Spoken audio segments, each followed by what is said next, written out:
नमस्कार जोहार, मैं पायल त्रिवेदी और आप देख रहे हैं न्यूज झारखंड। तो चलिए जानते हैं सुबह से लेकर शाम तक की 25 मुख्य खबरों को। लोहरदगा में जवान ने एएसआई को गोली मारकर हत्या की। पति पत्नी के विवाद को सुलझाने गए थे। रात भर बिल्डिंग में छिपा रहा आरोपी, सुबह किया सरेंडर। लोहरदगा में सिपाही ने बुधवार रात एएसआई की गोली मारकर हत्या कर दी। जवान चुनावी ड्यूटी से घर लौटा था। किसी बात को लेकर उसका पत्नी से विवाद हुआ। उसने पत्नी और बेटी को एक कमरे में बंद कर दिया। उसकी पत्नी ने आसपास के पुलिस वालों से मदद मांगी। एएसआई धर्मेंद्र सिंह मौके पर पहुंच गए थे। इसी दौरान जवान भड़क गया और गोली चला दी। इसमें एएसआई धर्मेंद्र सिंह की मौत हो गई। जवान आनंद सिंह मुंडा के परिवार का कहना है कि वो मानसिक रूप से बीमार था। वहीं एएसआई के परिवार का कहना है कि जवान को बचाने के लिए परिवार इस तरह की बातें कर रहा है। आरोप ये भी है कि जब जवान मानसिक बीमार था तो उसे ड्यूटी पर क्यों रखा गया। पुलिस ने आरोपी जवान को गिरफ्तार कर लिया है। घटना लोहरदगा के रघु टोली स्थित एसपी आवास के पीछे की है। बताया जा रहा है कि चुनाव ड्यूटी से पहले जवान जिले में कंट्रोल रूम में तैनात था। आरोपी को पकड़ने के लिए जब पुलिस टीम पहुंची तो वो बिल्डिंग में छिप गया। पुलिस ने हवाई फायरिंग की, आंसू गैस के गोले छोड़े, लेकिन रात भर वो पुलिस वालों को चकमा देते रहा। गुरुवार सुबह करीब 8 बजे उसने सरेंडर किया। झारखंड में इसी महीने शुरू होगी 33,000 शिक्षकों की नियुक्ति प्रक्रिया। झारखंड के प्राथमिक स्कूलों में जनजातीय और स्थानीय भाषा में पढ़ाई जल्द शुरू होगी। स्कूली शिक्षा विभाग 33,000 शिक्षकों की भर्ती प्रक्रिया इसी माह शुरू करने की तैयारी में जुट गया है।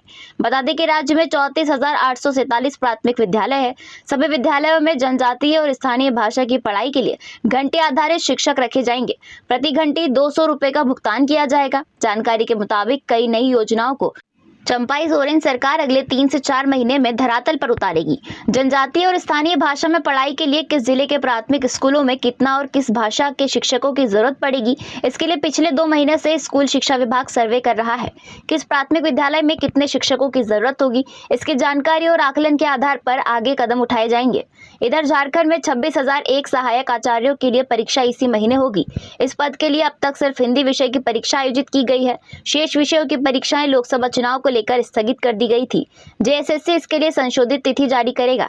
सहायक आचार्य के लिए 27 से 29 अप्रैल तक पारा शिक्षकों ने हिंदी की परीक्षा दी थी। वहीं गैर पारा शिक्षक अभ्यर्थियों ने 2-3 मई को परीक्षा दी थी।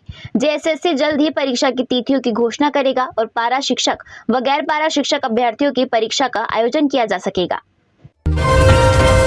झारखंड में अब निकाय चुनाव की तैयारी, जुलाई में पूरी होगी ट्रिपल टेस्ट प्रक्रिया। लोकसभा चुनाव खत्म होते ही झारखंड में निकाय चुनाव की सुगबुगाहट शुरू हो गई है। राज्य सरकार ने ट्रिपल टेस्ट कराकर ओबीसी को आरक्षण देते हुए निकाय चुनाव कराने का फैसला लिया है। इसके लिए राज्य पिछड़ा वर्ग आयोग को ट्रिपल टेस्ट कराने की जिम्मेदारी सौंपी गई है। झामुमो के पूर्व विधायक योगेंद्र प्रसाद को आयोग के अध्यक्ष बनाया गया है, पर हाईकोर्ट के आदेश के बावजूद लोकसभा चुनाव की प्रक्रिया शुरू होने और आचार संहिता लागू होने के कारण ट्रिपल टेस्ट की प्रक्रिया शुरू नहीं हो पाई। अब आचार संहिता खत्म होने के बाद आयोग अगले हफ्ते इस दिशा में काम शुरू करेगा। राज्य सरकार से ट्रिपल टेस्ट कराने के लिए कर्मचारियों की मांग करेगा। ट्रिपल टेस्ट की प्रक्रिया जुलाई तक पूरी होने की उम्मीद है। इसके बाद सरकार फैसला लेगी कि कब चुनाव होंगे, क्योंकि अक्टूबर में झारखंड विधानसभा चुनाव को लेकर फिर आचार संहिता लागू होने की संभावना है। ऐसे में सरकार के पास निकाय चुनाव कराने के लिए सिर्फ अगस्त और सितंबर का समय मिलेगा। उधर पैसा नियमावली की मांग की अब जल्द पूरे होने वाली है। जल्द ही इसे मंजूरी के लिए कैबिनेट में पेश किया जाएगा। झारखंड में लू का अलर्ट, इन जिलों में 40 के पार जाएगा पारा। झारखंड में भीषण गर्मी से फिलहाल राहत मिलने की उम्मीद नहीं है। झारखंड में 9 जून तक लू की स्थिति बनी रह सकती है। इस दौरान गरज के साथ वज्रपात की भी आशंका है। तेज हवाओं के झोंके भी चल सकते हैं। इसे लेकर मौसम विभाग ने येलो अलर्ट जारी किया है। हालांकि हल्की बारिश की भी संभावना है। 6 से 9 जून तक पलामू, गढ़वा और चतरा जिला समेत विभिन्न जिलों में लू चल सकती है। 9 जून तक रांची और आसपास के इलाकों में भीषण गर्मी पड़ने की संभावना है। यहाँ का अधिकतम तापमान 42 डिग्री सेल्सियस या इससे अधिक हो सकता है। झारखंड के सभी जिलों का अधिकतम तापमान लगभग 40 डिग्री सेल्सियस या इससे अधिक हो गया है। सबसे अधिक गर्मी डाल्टनगंज और गढ़वा में पड़ रही है। वहाँ का अधिकतम तापमान 43 डिग्री सेल्सियस से अधिक हो गया है। मौसम विभाग के पूर्वानुमान ने बताया है कि 6 से 11 जून तक झारखंड में बारिश की भी आसार है। उत्तर पूर्वी, दक्षिण पूर्वी एवं मध्य भागों में हल्की बारिश की संभावना जताई गई है। गढ़वा में पारा बुधवार को 43.9 डिग्री और मेदिनीनगर में 43 डिग्री और सरायकेला में 43.2 डिग्री दर्ज किया गया। तेज गर्मी के बीच उमस से जनजीवन बेहाल है। झारखंड में सुहागिन महिलाओं ने ऐसे की वट सावित्री की पूजा। झारखंड की राजधानी रांची, पलामू और राजमहल समेत राज्य के सभी हिस्सों में वट सावित्री का पर्व धूमधाम से मनाया गया। सुहागिन महिलाएं सुबह से स्नान करने के बाद वट वृक्ष के नीचे एकत्रित हुई और विधि विधान से पूजा कर कच्चे धागे को पेड़ से बांधते हुए अपने पति के दीर्घायु होने की कामना की। इस दौरान महिलाओं ने वट सावित्री व्रत कथा वाचन एवं श्रवण किया। इसके बाद अपने पति का आशीर्वाद लिया। ज्ञात हो कि वट सावित्री का व्रत महिलाएं अपने पति के दीर्घायु के लिए करती है। राजमहल के ग्रामीण क्षेत्र जैसे कि मंगलहाट, तीन पहाड़ व उधवा प्रखंड क्षेत्र में भी सुहागिन महिलाओं ने पूरे हर्षोल्लास के साथ पूजा की। ट्रैफिक जवानों को मिले नए गॉगल्स, धूप और धूल से सुरक्षित होकर करेंगे ट्रैफिक कंट्रोल। राजधानी रांची के सूरज की तपिश कम होने का नाम नहीं ले रही है। कड़ी धूप के कारण सभी को परेशानी हो रही है, लेकिन ट्रैफिक पुलिस के जवान धूप के कारण सबसे ज्यादा परेशान हैं। कर्मियों को धूप से बचाने के लिए नए गॉगल्स उपलब्ध कराए गए हैं। रांची के सीनियर एसपी चंदन कुमार सिन्हा ने और ट्रैफिक एसपी की मौजूदगी में सभी कर्मियों को धूप से बचाने के लिए गॉगल्स उपलब्ध कराए गए हैं। रांची के सीनियर एसपी चंदन कुमार सिन्हा ने बताया कि कर्मियों को पहले जो गॉगल्स मिले थे वे पुराने हो गए थे, इसलिए उनके लिए नए चश्मे मंगवाए गए थे, जिन्हें गुरुवार को सभी ट्रैफिक कर्मियों के बीच वितरित किया गया। ड्यूटी करते समय गॉगल्स पहनने से कर्मियों को धूप से राहत मिलेगी और सड़क पर उड़ने वाली धूल से जो भी उनकी आंखें सुरक्षित रहेगी। जमीन विवाद को लेकर मारपीट और फायरिंग, एक को गोली लगी। कोतवाली थाना क्षेत्र के पुरानी रांची में जमीन विवाद को लेकर जमकर मारपीट हुई। इस मारपीट में दोनों पक्षों ने फायरिंग भी की। फायरिंग में आकाश नाम के युवक को गोली लगी है, जिसका इलाज रिम्स में चल रहा है। घटना बुधवार देर रात की है। जमीन विवाद को लेकर दो पक्षों में मारपीट हुई है। स्थानीय लोगों ने बताया कि मारपीट और फायरिंग की घटना गगन और आकाश गुट के बीच हुई है। बताया जा रहा है कि दोनों अलग अलग बिल्डर के लिए जमीन पर कब्जा करने का काम करते हैं। गगन ने एक बिल्डर के लिए बाउंड्री वॉल बनवाई थी, जिसके दूसरे पक्ष ने देर रात तोड़ दिया, जिसके बाद हंगामा शुरू हो गया और फिर मारपीट और फायरिंग भी हुई। इलाके की अभी भी स्थिति तनावपूर्ण है। एहतियात के तौर पर पुलिस बल तैनात किया गया है। गोड्डा में रिटायरमेंट पॉलिटिक्स, निशिकांत दुबे ने प्रदीप यादव को याद दिलाया वादा, कहा अब ले राजनीति से संन्यास। लोकसभा चुनाव जरूर खत्म हो गया है, लेकिन गोड्डा में राजनीतिक तपिशक अभी भी गर्म है। गोड्डा सांसद निशिकांत दुबे और कांग्रेस प्रत्याशी प्रदीप यादव के बीच राजनीतिक प्रतिद्वंदता किसी से छिपी नहीं है। आए दिनों दोनों के बीच जुबानी तल्खियां सुनने को मिलती रहती है।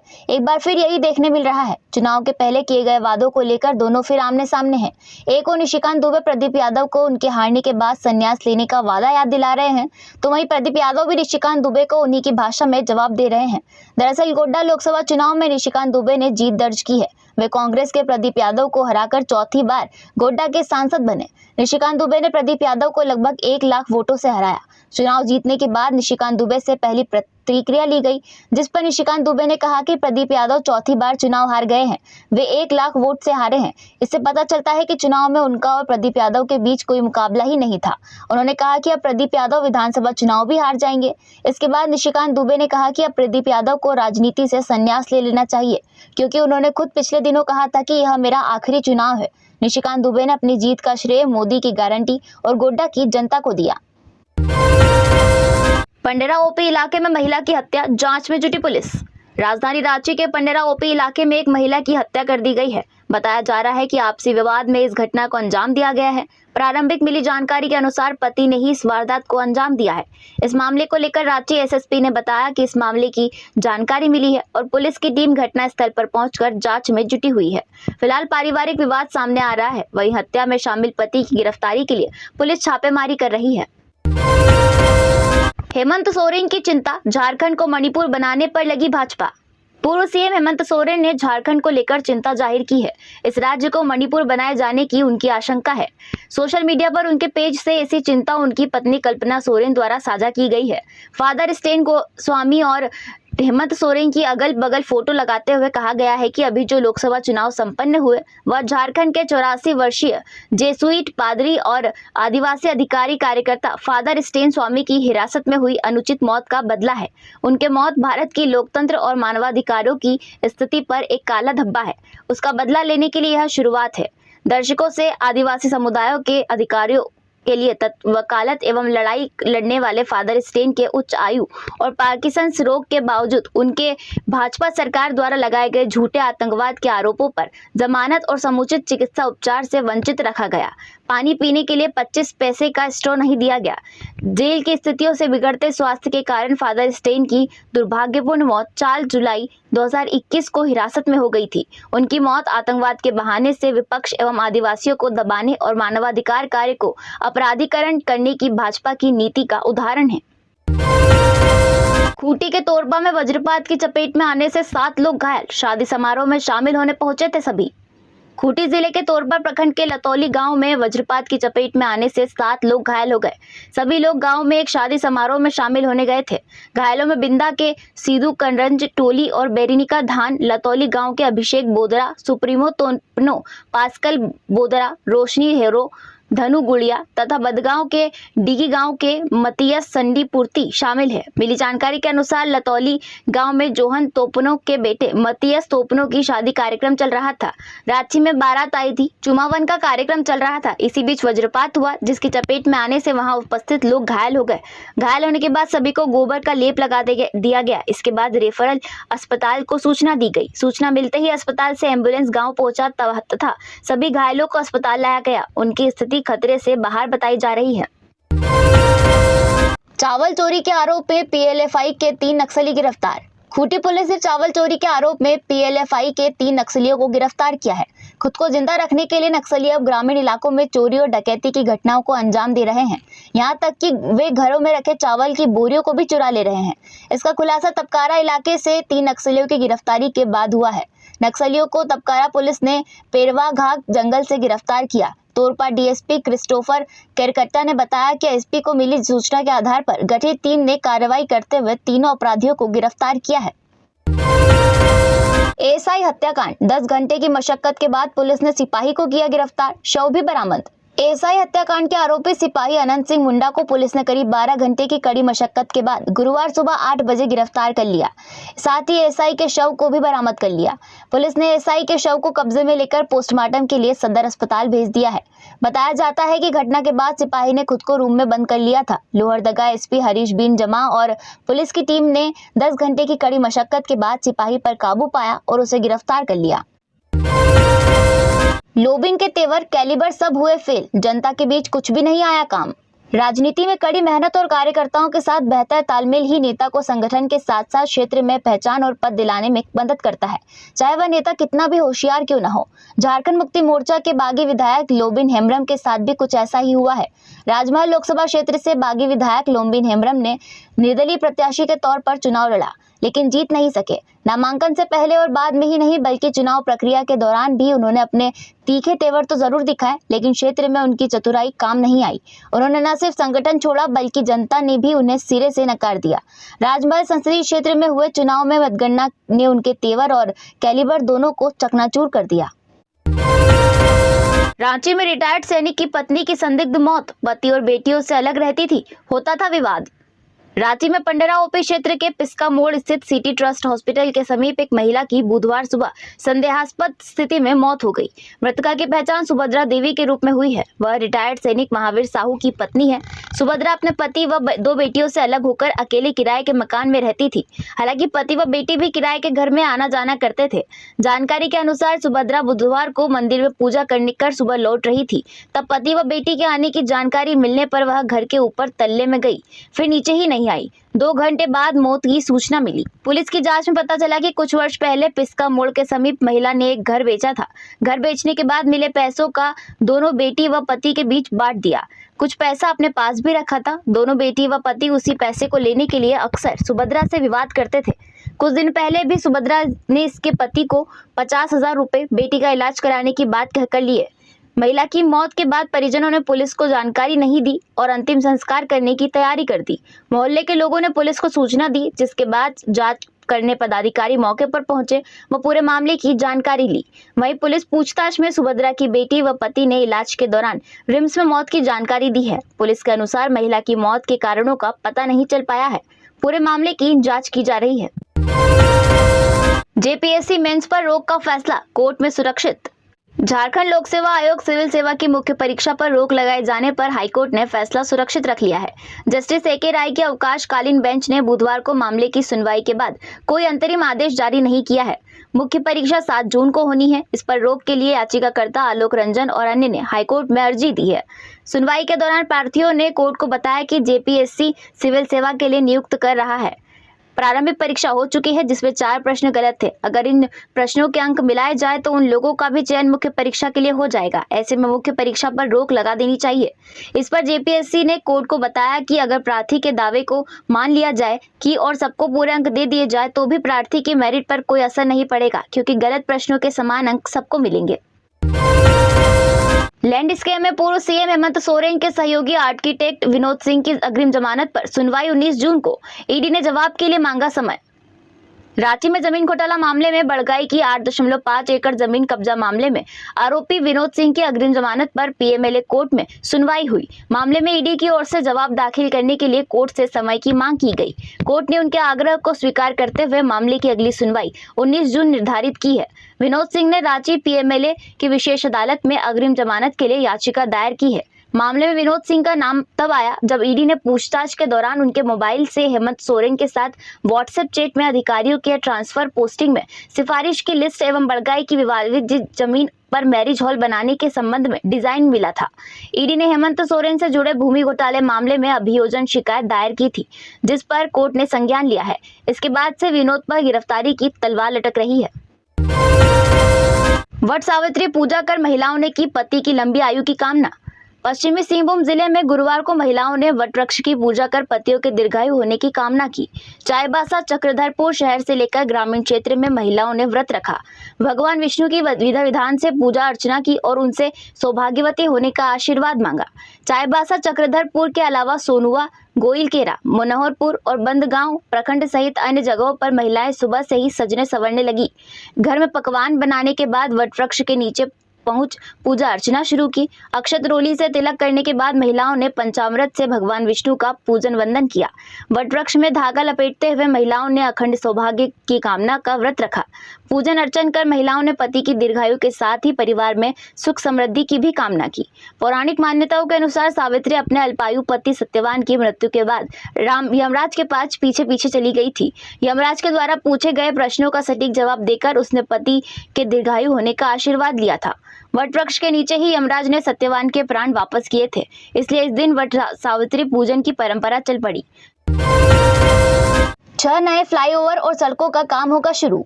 आचार संहिता समाप्त होने के बाद रांची शहर में लंबित विकास योजनाओं का काम शुरू होगा।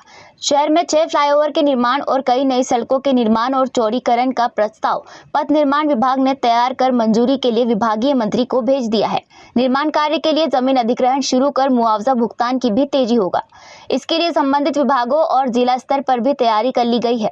झारखंड विधानसभा का चुनाव भी नवंबर-दिसंबर में होना है। ऐसे में अक्टूबर-नवंबर तक आचार संहिता लागू हो जाएगी। इसके बाद फिर नए प्रोजेक्ट पर काम शुरू नहीं हो पाएगा। ऐसे में इन लंबित परियोजनाओं को मंजूरी दिलाकर काम शुरू कर दिया जाएगा, ताकि आचार संहिता लागू होने के बाद भी इन प्रोजेक्ट का काम जारी रहे और समय पर इसे पूरा कर लिया जाए। सिर्फ हथियार बरामदगी से ही दोष सिद्ध नहीं होता। झारखंड हाईकोर्ट ने एक फैसले में कहा कि सिर्फ हत्या में इस्तेमाल हथियार की बरामदगी के आधार पर किसी को दोषी करार नहीं दिया जा सकता। दोष सिद्ध करने के लिए अन्य साक्ष्यों की भी जरूरत है। अगर हत्या का हथियार बरामद भी हो जाए तो उस पर खून के धब्बे भी हो, तब भी इससे आरोपी का अपराध साबित नहीं होता। यह अकेले परिस्थिति किसी भी तरह से अपीलकर्ता को दोषी ठहराने का आधार नहीं बन सकती। हथियार बरामदगी को छोड़कर अन्य परिस्थितियों पर भी गौर किया जाना चाहिए और अपीलकर्ता को दोषी ठहराने के लिए कुछ कड़ी होना चाहिए। इस निर्देश के साथ जस्टिस आनंद सेन और जस्टिस सुभाष चंद्र की अदालत ने प्रार्थी संजय कुजूर को बरी कर दिया। रामगढ़ में 2 किलो से अधिक कच्ची अफीम जब्त, 3 गिरफ्तार। झारखंड के रामगढ़ जिले में 2.5 किलोमीटर कच्ची अफीम बरामद कर 3 लोगों को गिरफ्तार किया गया है। पुलिस ने यह जानकारी दी है। उन्होंने बताया कि कच्ची अफीम की खेप को रामगढ़ हजारीबाग राष्ट्रीय राजमार्ग पर पंजाब जा रहे 6 पहिया ट्रक से बरामद किया गया है। पुलिस अधीक्षक विमल कुमार ने बताया कि सूचना के आधार पर पुलिस ने ट्रक को रोका और जांच में करीब 3 करोड़ रुपए मूल्य की कच्ची अफीम जब्त की है। उन्होंने आगे कहा कि मादक पदार्थ के एक संदिग्ध तस्कर और ट्रक चालक सहित 3 लोगों को गिरफ्तार भी किया गया है। जांच की जरूरत न हो तो थानों में खुले में वाहन नहीं रख सकते। झारखंड हाईकोर्ट ने बुधवार को अनीता देवी की याचिका में सुनवाई पर कहा कि जब्त वाहनों को पुलिस थानों में खुले आसमान के नीचे तब तक नहीं रख सकती जब तक जांच के लिए वाहनों की पेशी की जरूरत न हो। इसके साथ ही जस्टिस AK चौधरी की अदालत ने पुलिस को प्रार्थी का वाहन छोड़ने का आदेश दिया और कुछ शर्तें भी लगाई।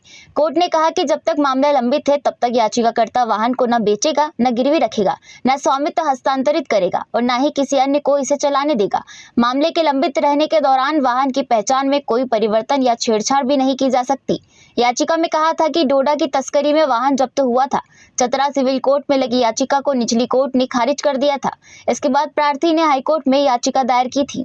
तो ये थी झारखंड की टॉप बड़ी खबरें। इसी तरह झारखंड की तमाम बड़ी खबरों से अपडेट रहने के लिए हमारे चैनल न्यूज झारखंड को सब्सक्राइब करें, साथ ही बेल आइकन को प्रेस करें ताकि हमारे चैनल से जुड़ी सारी जानकारी आपको मिलती रहे।